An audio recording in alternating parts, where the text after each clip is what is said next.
સ્વામિનારાયણ હરિ વૈષ્ણવ 64 શરીરનું સ્વામી સેવક ભાવનું આત્મા અને અક્ષર એ બંને પુરુષોત્તમ શરીર છે, કારણ કે તે બંને પુરુષોત્તમ વ્યાપક છે તથા ભગવાન પાસે આધીન અને અસમર્થ છે.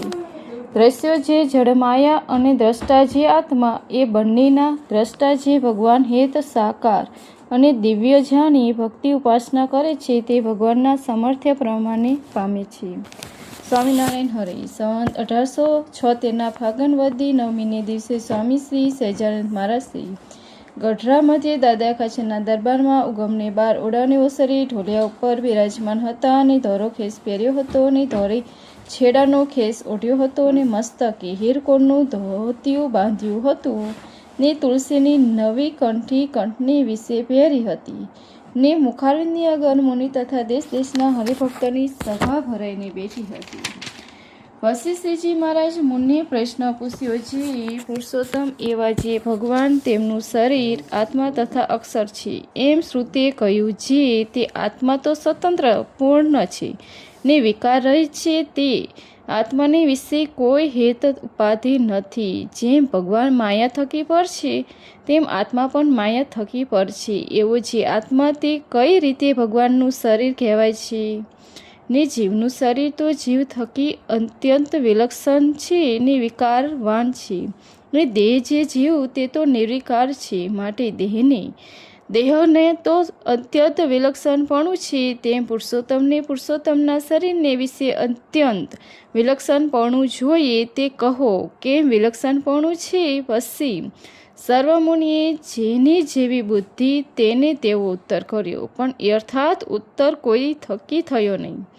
પછી શ્રીજી મહારાજ બોલ્યા, જે લ્યો અમે ઉત્તર કરીએ છીએ. પુરુષોત્તમ ભગવાન છે તે સદાય મૂર્તિમાન છે ને મૂર્તિમાન હોય તે શરીરી આત્મા હોય. જેમ વરુણ મૂર્તિમાન છે તે અશરીરી જે જળ તે સર્વનો આત્મા છે ને મૂર્તિમાન જે અગ્નિ તે જ્વરારૂપી જે અશરીરી અગ્નિ તે સર્વનો આત્મા છે ને મૂર્તિમાન જે સૂર્ય તે અશરીરી છે, પ્રકાશ તેનો આત્મા છે.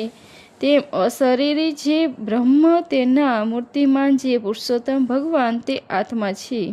એવી રીતે અક્ષરની આ જે બ્રહ્મ તે પુરુષોત્તમ રૂપ શરીર છે ને પુરુષોત્તમ ભગવાન પોતે શરીર છે. એની જે અશરીર હોય તે અસમર્થ હોય ને આકાશની પેટે શૂન્ય ધર્મવાળા હોય તે મૂર્તિમાન હોય. તે તો સમર્થ હોય ને જે ચાહે તે કરે ને તે મૂર્તિમાન જે પુરુષોત્તમ ભગવાન તે આત્મા જે દ્રષ્ટા અને તે આત્મા જેવા વ્યાપક છે. એવું જે દ્રશ્ય એ બેયના આત્માપણા કહીને વર્તે તેને તે આત્મા જે પુરુષોત્તમ તે જ્યારે રૂપવાન એવું જે દ્રશ્ય તેના આત્માપણે કરીને શાસ્ત્રને વિશે કયા હોય, ત્યારે તે પુરુષોત્તમને દ્રશ્ય રૂપે કરીને પ્રતિપાદન કર્યા હોય ને જ્યારે એ દ્રષ્ટાના આત્માપણે કરીને પ્રતિપાદન કર્યા હોય ત્યારે એ પુરુષોત્તમને અરૂપપણે કરીને આત્મને વિશે કહ્યા હોય ને વસ્તુતાએ તો રૂપવાન જે દ્રશ્ય ને અરૂપ જે આત્મા એ બે થકી પુરુષોત્તમ ભગવાન ન્યારા છે ને સદા મૂર્તિમાન છે ને પ્રાકૃતિ આકારે રહિત છે ને મૂર્તિમાન થકા પણ દ્રષ્ટા ને દ્રવ્ય એ બેના દ્રષ્ટા છે. એવા જે પુરુષોત્તમ ભગવાન તે જીવના કલ્યાણને અર્થે કૃપાએ કરીને પૃથ્વીને વિશે મનુષ્ય જેવા જણાય છે. તેને જે આવી રીતે સદા દિવ્ય મૂર્તિમાન જાણીને ઉપાસના ભક્તિ કરે છે તે તો એ ભગવાનના સામર્થ્યપણાને પામે છે ને અનંત ઐશ્વર્યને પણ પામે છે. અને જે ભગવાનની નિરાકાર જાણીને ધ્યાન ઉપાસના કરે છે તે તો બ્રહ્મ સુષુપ્તિને વિશે લીન થાય છે. તે પાછો કોઈ દિવસ નિસરતો નથી ને કોઈ ઐશ્વર્યને પણ પામતો નથી. અને આ વાર્તા તે અમે પ્રત્યક્ષ દેખી એવી કહી છે, માટે એવા કોઈ સંશય નથી. અને આ વાર્તા તો જેને એવા ભગવાન સ્વરૂપમાં સ્થિતિ થઈ હોય તે થકી જ પમાય છે, પણ બીજા થકી તો નથી જ પમાતી. માટે આવા વાર્તાને અતિ દ્રઢ કરીને રાખજો. ઇતિ વૈષ્ણવ 64 પૂરું થયું. તેમાં શ્રીજી મહારાજે કહ્યું, દ્રષ્ટા જે અમારું તેજ ને જેમાં વ્યાપક છે એવું દ્રવ્ય એ મૂર્તિમાન અક્ષરની બેને અમે આત્મા છીએ. એ બેને ન્યારા અને સદા મૂર્તિમાન છે, અને જીવને કલ્યાણને અર્થે કૃપા કરીને મનુષ્ય રૂપે દેખાય છે. અને એમની આવી રીતે દિવ્ય મૂર્તિમાન જાણીને અમારી ઉપાસના ભક્તિ કરે એ અમારા સામર્થ્ય પ્રમાણે પામે છે અને અનંત ઐશ્વર્યને પામે છે. અને જે અમને નિરાકાર જાણીને ભજે તે બ્રહ્મ સુષુપ્તિમાં લીન થાય છે, તે કોઈ દિવસ નિસરતો નથી. અને અમારી મૂર્તિમાં સ્થિર થઈ હોય તે થકી આ વાર્થ પમાય છે એ બાબત છે. પહેલી બાબતમાં અક્ષર કરતાં આત્માને પહેલે નંબરે ગણ્યો અને વરી સર્વત્ર પૂર્ણ વિકાર રહિત કહ્યા. એ આદિક મોટા મોટા વિશેષણો શ્રીજી મહારાજના જેવા જ આપ્યા છે. તે આત્મા કોને સમજવો અને આત્મા જેમાં વ્યાપક છે એવું દ્રશ્ય કહ્યું, તે દ્રશ્ય કોને સમજવું અને આત્માના શરીર શ્રીજી મહારાજને એવી રીતે જાણવા. તો ઉત્તર, શ્રીજી મહારાજની મૂર્તિના પ્રકાશને આત્મા કહ્યા અને આત્મને સચ્ચિદાનંદ બ્રહ્મ નામે કહ્યા. બ્રહ્મ સત્તાને પ્રકાશે નામે કહ્યા છે. નિરાકાર અક્ષર બ્રહ્મ નામે કહ્યા છે. નિર્ગુણ સ્વરૂપે નામે કહ્યા છે ને અક્ષરના આત્મા કહ્યા છે. પોતાની મૂર્તિનો પ્રકાશ તથા અક્ષર બ્રહ્મ તથા આત્માની નામે કહ્યા છે. આત્મા બ્રહ્મ તથા અક્ષરધામ એ ત્રણ નામ કહેલા છે. એક રસ પરિપૂર્ણ બ્રહ્મ સ્વરૂપ તથા અક્ષર બ્રહ્મ એ બે નામે પણ કહ્યા છે. ગઢડા શેલાના પહેલા પ્રશ્નમાં ચૈતન્યનો રાશિ કહેલી છે અને છત્રીના પહેલા પ્રશ્નમાં આ આત્માને બ્રહ્મજ્યોતિ નામે કહ્યા છે. માટે આ બ્રહ્મ એટલે શ્રીજી મહારાજની મૂર્તિના તેજ રૂપી આત્મા તે સર્વત્ર પૂર્ણ છે અને મૂર્તિમાન મૂળ અક્ષર દ્રષ્ટા છે અને મૂર્તિમાન મૂળ અક્ષર એ આ આત્માનું દ્રશ્ય છે. એટલે આ આત્મા મૂર્તિમાન મૂળ અક્ષરના વ્યાપક છે. માટે આત્માને દ્રષ્ટા કયા છે. મૂર્તિમાન મૂળ અક્ષરને દ્રવ્ય કયા છે. માટે મૂળ અક્ષર છે તે આ આત્માનું શરીર છે ને આત્મા અમૂળ અક્ષરના શરીર છે એમ જાણવું. અને આ જે બ્રહ્મ કહેતા આત્મા તે શ્રીજી મહારાજનું તેજ છે, તે શ્રીજી મહારાજને આધારે છે. માટે શ્રીજી મહારાજનું શરીર છે તે જ આત્મા શરીર છે. બીજો પ્રશ્ન પૂછ્યો, અશરીરી હોય તે અસમર્થ હોય કે શૂન્ય ધર્મવાળો હોય તે મૂર્તિમાન હોય તે અસમર્થ હોય એવું કહ્યું. ત્યારે મૂળ અક્ષર તો મૂર્તિમાન છે માટે સમર્થ હોવા જોઈએ અને આત્મા તો નિરાકાર છે માટે અસમર્થ હોવા જોઈએ. માટે અસમર્થ એવા જે નિરાકાર આત્મા તે મૂર્તિમાન મૂળ અક્ષરના વ્યાપક કેમ કહેવાય?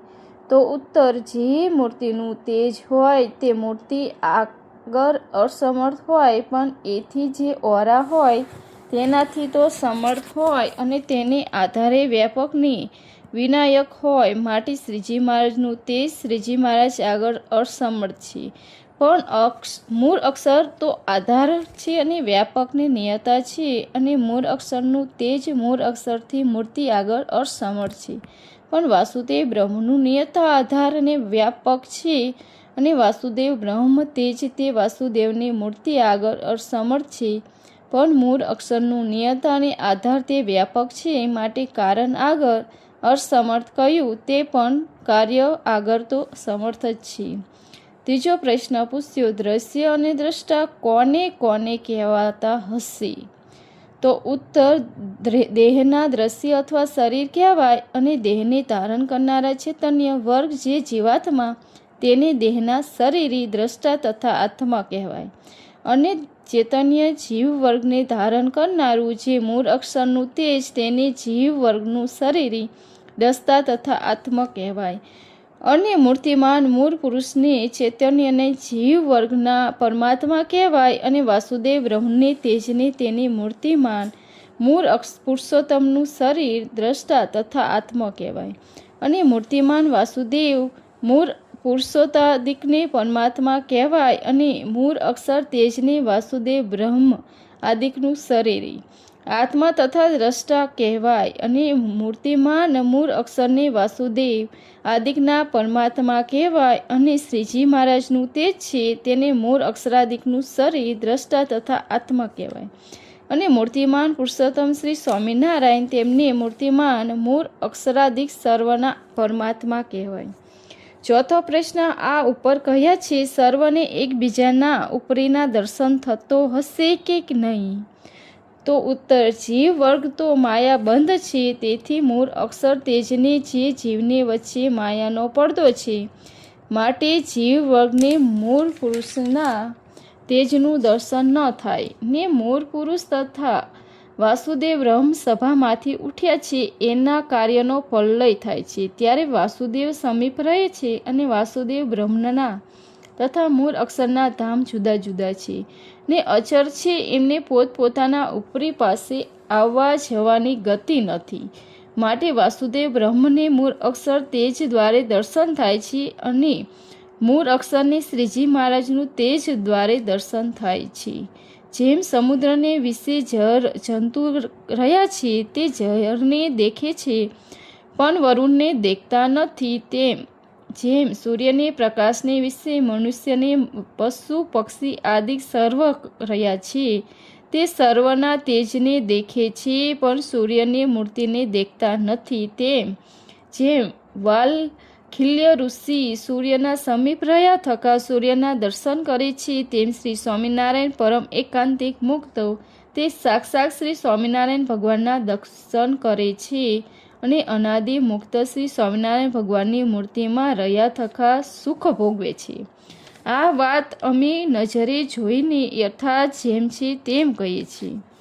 પ્રશ્ન 5મો શ્રીજી મહારાજને મૂર્તિમાન મૂળ અક્ષરને દ્રશ્ય કહ્યા ને તે દ્રશ્ય જે મૂર્તિમાન મૂળ અક્ષર તેનું આત્મા પોતાનું તેજ કહ્યું અને પોતાનું તેજ તે દ્રષ્ટા તેના આત્મા મૂર્તિમાન પોતાને કહ્યા અને આત્મા દ્રશ્યના આત્મા કયા હોય ત્યારે મૂર્તિમાન કયા હોય અને દ્રષ્ટાના આત્મા કયા હોય ત્યારે અરૂપ કયા હોય, એમ કહ્યું કે પરોક્ષ શાસ્ત્રનો મંત જોતા તો મૂર્તિમાન આત્મા મૂર્તિના માન થયા અને વિકારના આત્મા નિરાકાર થયા, તે કઈ રીતે સમજવા?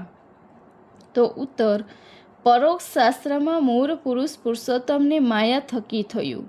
જે વિશ્વ તેના આત્મા કયા હોય ત્યારે વિશ્વરૂપે વર્ણ હોય અને એ મૂળ પુરુષનું તેજ જે વિશ્વનું આત્મા તેમાં આત્મા કયા હોય ત્યારે અરૂપપણે વર્તવા હોય, પણ વિશ્વ જે દ્રશ્ય અને દ્રષ્ટા જે તેજ એ બેની ન્યારા ન કયા હોય, કેમ જે પરોક્ષ શાસ્ત્રમાં દ્રશ્યો છે વિશ્વ તેને વિશે પોતાના તેજરૂપ અંતર્યામી શક્તિને વ્યાપક થકા એ બેની મૂર્તિમાન ન્યારા છે તે વર્ણવ્યા નથી, માટે શ્રીજી મહારાજને કહ્યું જે આ જે અમે વાત કરીએ તે જેની અમારા સ્વરૂપમાં એટલે અમારે વિશેષ રીતિ થઈ હોય તે થકી જ પમાય છે, માટે શ્રીજી મહારાજને પોતાના સિદ્ધાંત કયા છે અમારે તે જ મૂર્તિમાન અક્ષરનું આત્મા છે, નિયત અને વ્યાપક છે ને તેજના પણ અમે મૂર્તિમાન આત્મા છીએ ને જે અક્ષરથી અમારા તેજની ન્યારા છીએ એવી રીતે મૂળ અક્ષરથી તથા અમારા તેજથી અમને ન્યારા જે સદા દિવ્ય મૂર્તિમાન જાણીને અમારી ઉપાસના ભક્તિ કરે છે તે અમારા સામર્થ્યપણાને પામે છે અને અનંત ઐશ્વર્યને પામે એટલે અમારા અનાદિ મુક્ત જેવા થાય છે અને બીજા સર્વને આવી વાત સમજાવીને પોતાના જેવા મુક્ત કરીને અમારી મૂર્તિને સુખે સુખ્યા કરે છે એમ કહ્યું છે, પણ અમારે વિના અમારા મુક્ત વિના કોઈની આ વાત પમાતી નથી ને સુખ્યા પણ થવાતું નથી એમ કહ્યું. માયાની અંદર રહ્યા જે ચૈતન્ય જીવ વર્ગ તેમને દ્રશ્ય જે માયિક દેહો તે સાકાર છે અને પોતે ચૈતન્ય જીવ વર્ગ જે દ્રષ્ટા તે નિરાકાર છે અને માયાથી પર જે મૂળ પુરુષ તથા વાસુદેવ બ્રહ્મ તથા મૂળ અક્ષર તે સર્વ દિવ્ય મૂર્તિમાન છે અને એ સર્વના જે પોતપોતાના તેજ છે તે પોતપોતાના દ્રશ્ય છે, માટે મૂર્તિમાન દ્રશ્ય નિરાકાર છે ને પોતપોતાના તેજના દ્રષ્ટા જે પોતે તે મૂર્તિમાન છે અને સર્વના દ્રષ્ટા શ્રીજી મહારાજ છે અને શ્રીજી મહારાજનું તેજ છે તે મૂર્તિમાન શ્રીજી મહારાજનું દ્રશ્ય છે ને મૂર્તિમાન મૂળ અક્ષરનું દ્રષ્ટા છે ને મૂળ અક્ષરનું તેજ તે મૂળ અક્ષરનું દ્રશ્ય છે ને મૂર્તિમાન વાસુદેવ બ્રહ્મ દ્રષ્ટા છે ને વાસુદેવનું તેજ તે વાસુદેવનું દ્રશ્ય છે. ને મૂર્તિમાન મૂળ પુરુષના દ્રષ્ટા છે.